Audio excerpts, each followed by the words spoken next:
Hi, welcome to Marker Board Videos. Today's video is on learning how to use a program called Kahoot.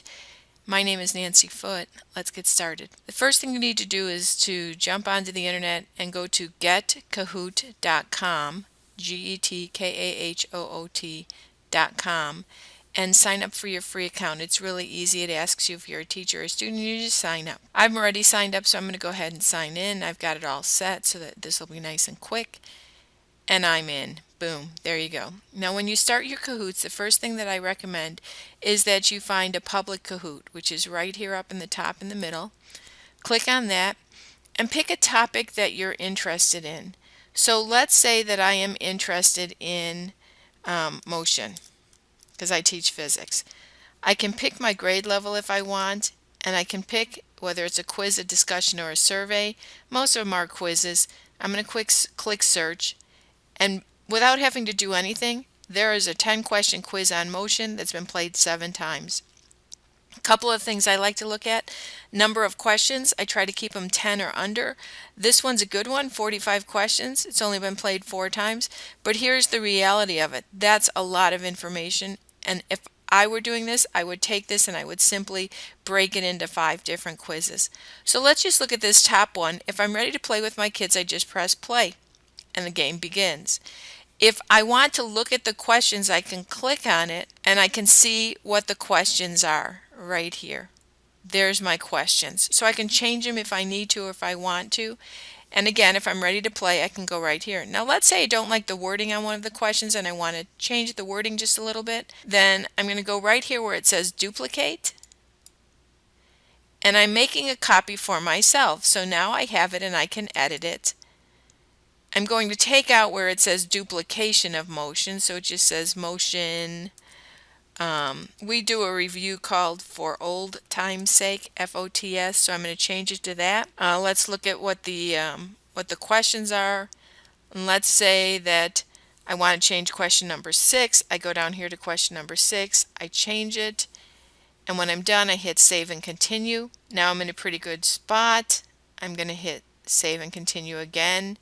And now I'm going to tell them the language, my settings, public or private, my audience, whether it's school, university, etc. I'm going to give it a description. I'm going to write some tags so people can find it easier. I'm going to say save and continue.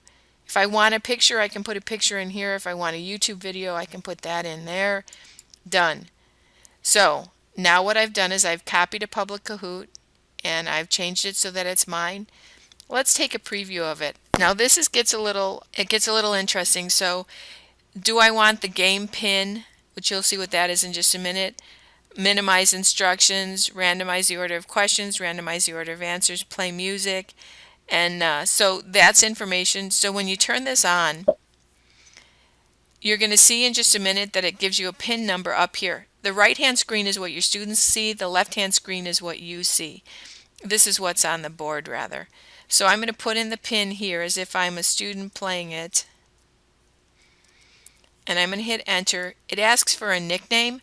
I always tell my students they have to put in their first name, and if there's 2 people with the first name in a class, their last initial. I don't allow them to do nicknames. If they haven't put up a nickname that I don't like, I simply mouse over it, press it, and it goes away. And it talks about naughty nicknames. One click on your name and you're out of the game. So let's go ahead and start the game so you can see what it looks like. 10 questions. Here's the first one. Remember, this is what the students see on the right. The rate at which velocity changes. Well, I know it's acceleration. Acceleration is blue and a diamond. So I'm going to hit blue and the diamond. It tells me I got the answer correct. It tells me how many points I got, and I'm now in first place. It does not do that until every student has answered. I have a nice bar graph here so I can see what everybody has answered, and I can go on to next. I'm in first place with 852 points.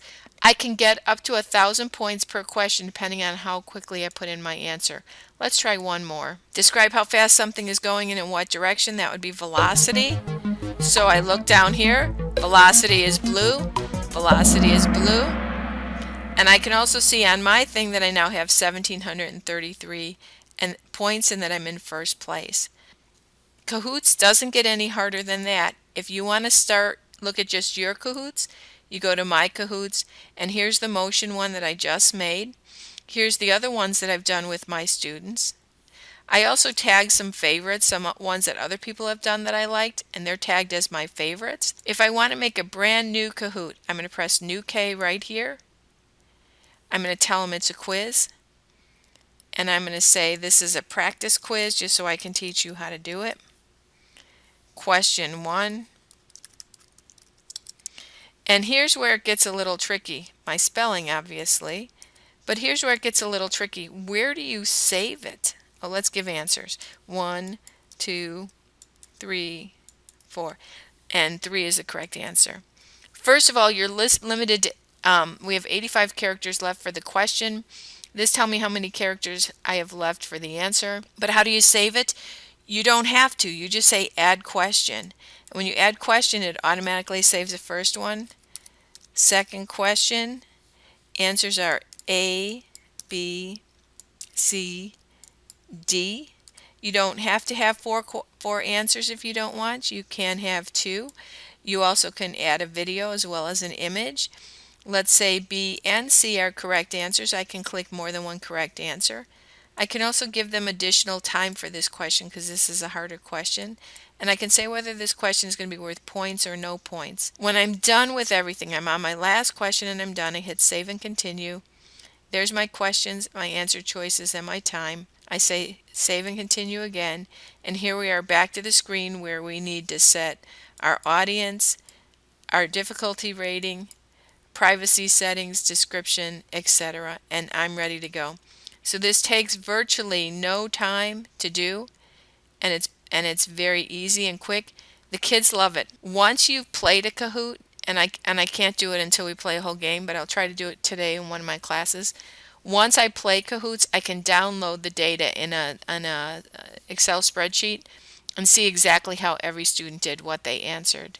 If you have any questions about Kahoot or anything else on my YouTube channel, please let me know. Thanks. Have a wonderful day.